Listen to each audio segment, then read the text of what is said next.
Catherine Bernardo tuwang-tuwa nga habang nagpapalaro ng charades kila Darren Espanto at Alora Sasam. Halina't panoorin natin ang buong detalye.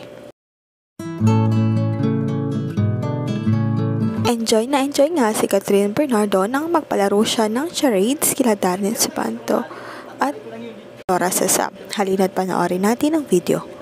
Ito nga ay pinost ni Darren Espanto para batiin si Alora Sasam at Catherine Bernardo sa kanilang birthday. March 26 kasi yung birthday ni Catherine at March 27 naman ang birthday ni Alora Sasam. Sila nga ay magkaibigan sa showbiz.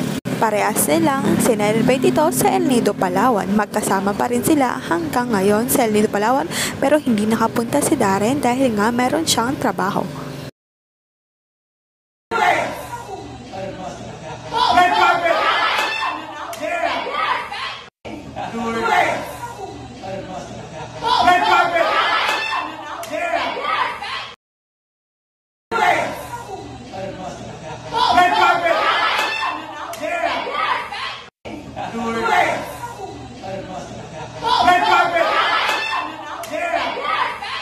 Sa ngayon, maghintay na lamang ng latest update sa Katniel.